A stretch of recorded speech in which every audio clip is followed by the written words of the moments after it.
Hey there! Before we get started, I wanted to give a huge thank you to everyone who was a part of the Sonic Expo 2023 in Dallas, Texas. It was an honor to be a special guest at such an amazing event full of passionate Sonic fans, artists, cosplayers, content creators, musicians like Victor McKnight and Johnny from Crush 40, and of course, the voice actors. I had an absolute blast, a 3D blast if you will, and I cannot wait for the next one. Much love to Phoenix, Jovial Knights, and all the Chaos creators for making history happen. That being said, let's do it to it.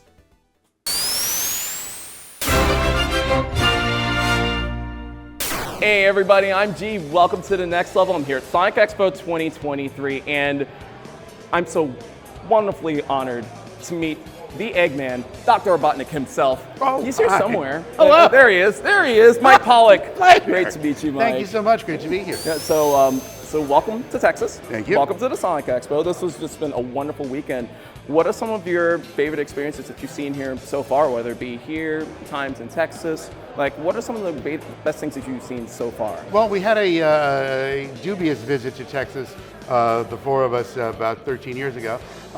This is much better than that. The food is amazing. The people, just the whole state, the Lone Star State is really cool.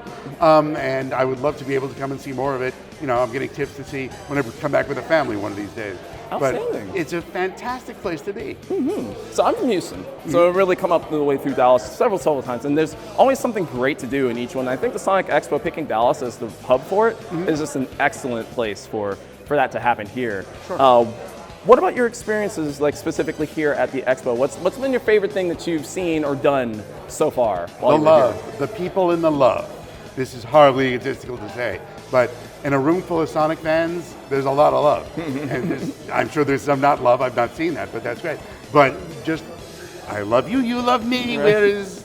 No, I don't like where that's going, sorry Barney. But it's a love fest, and people are so great and so wonderful, and I'm delighted to be able to see people. It is. Doing what we do is usually a one-way thing, us broadcasting through a microphone, but there are people on the other end, and seeing those people makes it all worthwhile. Yes, seeing the faces, seeing the eyes, seeing the love, and seeing the camaraderie that the Sonic community has. And like I was telling Pete, I've been through many conventions, many different types of conventions, whether it be comic conventions, anime, video games, and even other themed conventions like this.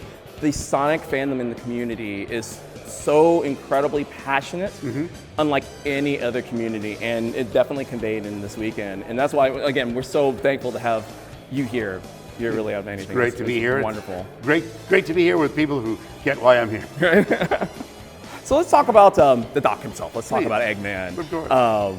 What was your first real, what went through your mind mentally? Because I know you talked about basically how you started really getting into the business during your panel yesterday. What were the kind of emotions that went through your mind when you found out that you were going to be Dr. Eggman, you were going to be Robotnik? Well, it was hard to predict the future because it's been 20 years. And, but it was obviously a challenge that I was delighted to undertake, and I'm delighted that they were trusting me to do so. And it has apparently continued for the past 2 decades. But I had no idea that it would be such a gift that kept on giving. I mean, the times when we were all together for the 4Kids era till 2010 were great. And then beyond that with the LA era, whatever they're calling it, still great. But there has never been a dull moment. There's always something new and fun and challenging to enjoy. Oh, absolutely. Absolutely.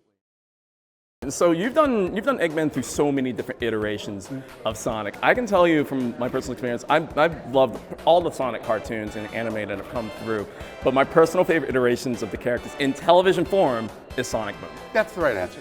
See, thank you. See, Eggman himself Agreed. said it's the right answer. Boom is the best cartoon. Sure. Confirmed. Exactly. No offense, Prime. No. You're good too, but boom. So, do you have any fun stories? Because I asked this, I met Roger Craig and Colleen at Game On Expo last year about what were some of your favorite experiences, doing the voice acting for Sonic Boom. What are some of your favorite? Do you have any fun stories that you can tell about acting in Sonic Boom? The way we recorded it was ensemble style, but it was hybrid ensemble because I'm in New York, they're in LA. But there were a handful of times when they flew me out. And so when we were workshopping the show, and then we did a couple of behind-the-scenes interviews that I don't think ever saw the light of day. But those times when we got to fly out and be together and work in a room, and it was so weird because I'm so used to being hybrid, I forget that Jack, our director, was behind the glass, and I could look at him. So I'm like, yes, Jack, what? Oh, Jack, you're there. Hi. So it was spectacular because I'm in acting. You should kind of look at your colleagues when you're working, and I forgot that. Oh, you're here now. I can look at all of you. This is bizarre. But whenever we were together, even when we were together and apart, we laughed hysterically. We laughed until we stopped. From the moment we started rolling to the moment we wrapped every session. I can tell you one of my favorite lines I've ever heard you do in any sort of Sonic form. I don't remember exactly what episode it is. Anybody in the comments, let me know. Please refresh my memory. The episode of Sonic Boom, where like Sonic and Eggman are just sitting on the couch and it ends the scene. And I remember Eggman just turning to Sonic and saying, "So, what's going on between you and Amy?" Mm-hmm. And then Sonic just looks at him and then cut to black. Fan service, no extra charge. You're welcome. Were there any other specific lines like that that you remember doing that you loved? I think there was one that just resonated with me that I don't think made the final cut, but something about printer ink and how you buy the printer cheap and then the ink is what's expensive. That's how they get you. That's true. Which is not wrong. Which is that. And then the couple times they let me sing and improvise my own tunes. So I think it was in the very first episode. Would you let a evil genius crash on your couch? Scrubbing all the dishes with my finger soap. Fine. I wrote that tune. You're welcome. Really? For that, yeah. Just random music. Because there were just lyrics in the script, and they said, make up a tune. Okay, hope you like show tunes. Yeah. See, that right there is one of the reasons why Boom is one of my favorites. Because it really feels like you could tell that they let you loose. They let the actors loose and have fun with each other in this series. And you could tell, it really shows. If we're picking favorite moments, one other little thing that I know got in because I did it. One of the episodes where Wally was playing some guy, commander of something, and he said the word robot in the old 1950s LA style of robot, which I was aware that existed. I didn't use it myself, and neither did Dr. Eggman when I was doing it. But as part of the thing, I was responding to whatever he said, and at the end of the line, he said, and something about your robots. Little acting thing for me, and they liked it in the behind the glass, and they got in the final cut. So Awesome. Thank you very much. Awesome. I love that show so much. So once again, y'all did a tremendous job. Thank you. Everybody did. I hope you laughed as much as we did. I did. I'm pretty sure you probably laughed more. Fair enough. Still. I'm going to transport you back to your childhood for a little bit. It's Saturday morning. How I heard. What are you watching? What are you eating? What's on your TV? What's on your plate? If I had my choice, it would be the Rocky and Bullwinkle show, but that's somewhat revisionist history because it wasn't on nearly enough when I was a kid, and I wasn't looking for it. But as the older version of myself, that's what my childhood should have been. But there was your basic, your Looney Tunes. There was, I guess, some Hanna-Barbera stuff, which probably I would not be watching as much now, but the comedy is where I should have been. Well, Davey and Goliath, because it was on. Oh, this is on, okay. And then it might have been cereal, but usually Hickory Farms meat sticks, sportsman sticks. They don't make them anymore, but they were like kind of Slim Jims, but not nearly as greasy, no offense, Slim Jim. But they're little sausage things wrapped in a casing, so they were not greasy at all. And they don't make them anymore, but they were just horribly addictive. Mom would have them, and sportsman sticks for breakfast. Yes, please. Nom, nom, nom. I kind of want to look that up. It seems like one of those food things that, like, okay, I remember this, but at the same token, it's like, did this actually exist? Kind of like those white chocolate ravioli bites at Little Caesars that I keep going on about on stream. It's like, I know those things existed. I'm not making this up. I wonder if the Hickory, because Hickory Farms kind of still exists, mail order. If this is back in the 70s, not the 1970s, just the 70s. They had stores in the mall, little shops, and we would go in and get the sportsman sticks. They don't do that anymore, and in mail order, they have things they call sportsman sticks, or like summer sausage, but it's not the same. These are just little pencil-sized things of just Slim Jim looking things.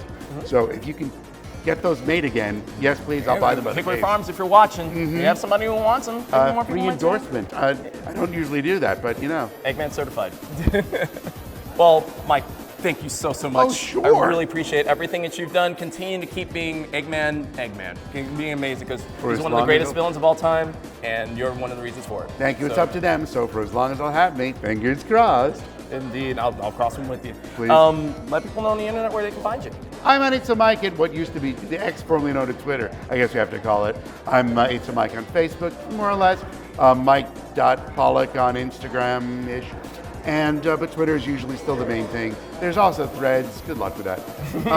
And my website is mike.com. All right, excellent. And of course, you can find me at G to the Next Level. Pretty much anywhere you can find me on the internet: Twitter, Instagram, YouTube, Twitch, Threads, Blue Sky, all that fun stuff. And of course, if you enjoyed the video, leave a like, comment, subscribe, all the fun stuff. And so, on behalf of Dr. Eggman, Mike Pollock, I'm G, and we will see you on the next level. Wait, I'm smashing the like button.